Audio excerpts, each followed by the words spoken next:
Sinugod na nga ng mga bata itong dream kubo namin ng kapatid ko at itong swimming pool na pininturahan namin. Resort yard. Habang nagpapahinga kami dito ng kapatid ko mga idol, hindi inaasahan ang mga nangyari. Bigla na nga lang kasi ako nakarinig ng mga ingay dito sa kalsada at nagulat ako nung nakita ko sila. Dumating na nga kasi mga idol itong mga bata na followers namin. Halos araw-araw nga sila pupunta dito sa amin mga idol para nga tignan kung dumating na yung dream kubo namin. Sinabi nga nila sa amin na napanood daw nila yung pagdating ng dream kubo namin ng kapatid ko. Ano pangalan mo? Arjen po. Anong pangarap mo? Nurse po. Nurse. O sino naman next? Sino next? What is your name? Adrian. Anong pangarap mo? Wala. Police. Angel May. Angel May.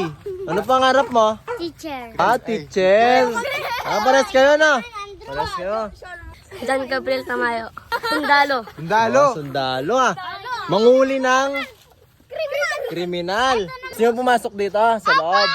Sino pumasok? Pagkatapos nga namin tanungin mga idol kung anong pangalan at pangarap nila, pinapasok na namin sila dito sa dream kubo namin. Sinabi nga kasi nila sa amin mga idol na hindi pa daw sila nakakapasok sa ganitong klase ng kubo. Kaya sino ba naman kami mga idol para ipagdamot sa kanila yung experience na ganito? Naalala kasi namin mga idol, nung mga bata pa kami ay gustong gusto namin magkaroon ng ganitong klase ng kubo. Pero dahil wala naman kaming pera noon mga idol ay hanggang tingin na lang kami ng kapatid ko. Nakakapasok nga lang kami sa ganitong kubo kapag nagsuswimming kami sa mga resort. Dahil alam nyo naman mga idol, sa mga resort ay kubo yung mga cottage nila. Masaya kami ng kapatid ko mga idol nung nabili namin itong kubo na ito. Pero sumaya kami lalo mga idol nung nakita namin yung mga ngiti ng mga bata na napasaya namin. Habang nagsasaya at nagkukwentuhan nga kami dito sa dream kubo namin ay hindi namin inaasahan ang mga susunod na mga nangyari. May paparating pa. Hindi namin inasahan mga idol na may second batch pa pala ng mga followers namin ang darating. Iniisip nga namin ng kapatid ko kung paano sila magkakasya dito sa dream kubo namin. Sinabi nga nila mga idol na hindi na daw sila papasok sa loob at baka magmukha na daw kaming sardinas. Gusto nga lang daw nilang makita yung swimming pool at yung mga lugar kung saan kami nagbibideo ng kapatid ko. Kaya hindi na nga kami nagtatlong isip na ipasyal sila dito sa lugar namin. Siningil nga namin sila ng tig 10 piso para sa environmental fee. Una nga nilang nakita itong swimming pool na pininturahan namin ng kulay pink. Tinanong nga nila kami mga idol kung pwede daw ba silang maligo dito sa swimming pool namin. Sabi nga namin sa kanila mga idol ay pwede naman pero bawal na silang umahon. Aray ko. Sunod nga nilang pinuntahan mga idol itong abandonadong bahay kung saan kami laging nagbibideo. Gusto nga nilang pumasok sa loob ng bahay pero hindi namin sila pinayagan dahil nga napakadelikado na dito. Sobrang kabal kasi ng damo sa loob nito at baka makakita pa sila ng malaking ahas na nananapak. Pinakita nga rin namin sa kanila mga idol yung lugar kung saan kami madalas gumagawa ng walang kwentang motivation. Na-motivate nga daw silang umabsent tuwing Lunes dahil daw masaya kapag long weekend. Aray ko. Kinulit talaga nila kami mga idol na mag-swimming daw dito sa swimming pool namin kaya wala na kaming nagawa kundi linisin ito. Tinakot kasi nila kami ng kapatid ko mga idol na kapag hindi daw namin sila pinayagan mag-swimming ay i-unfollow daw nila kami dito sa Facebook. At dahil minsan nga lang itong mangyari at memorable ito sa kanila ay pinayagan na namin sila dito maligo. Pero babawalan naman namin silang umahon. Marami nga nagtatanong sa amin mga idol kung bakit hindi daw kami nagpo-promote ng sugal. Totoo nga yan mga idol ay marami nag-o-offer sa amin ng malalaking pera kapalit ng sugal na ipopromote namin. Pero hindi namin ito tinatanggap mga idol dahil ayaw namin masira yung buhay ng mga batang ito. Dahil karamihan nga sa mga nanonood sa amin ay mga bata. At dahil mga bata pa nga sila mga idol, hindi pa nila alam kung ano ang tama at mali. At ang tanging nasa isip nga lang ng mga ito mga idol ay maglaro at magpakasaya. At saka ayaw namin mga idol na kami ang magiging dahilan ng pagkasira ng buhay nila. Alam naman kasi natin mga idol na wala naman magandang maidudulot ang paglalaro ng sugal. Dahil tuturuan nga lang kayo ng sugal kung paano mangupit ng pera sa wallet ng magulang nyo. Simula pa kasi nung una mga idol, itinagana namin sa bato ng kapatid ko na kapag may magpapapromote sa amin ng sugal ay hindi namin ito tatanggapin. Dahil nandito nga kami ng kapatid ko mga idol para magbigay ng saya at ngiti sa mga tao at hindi ng kapahamakan. Sound check, sound check, sound check.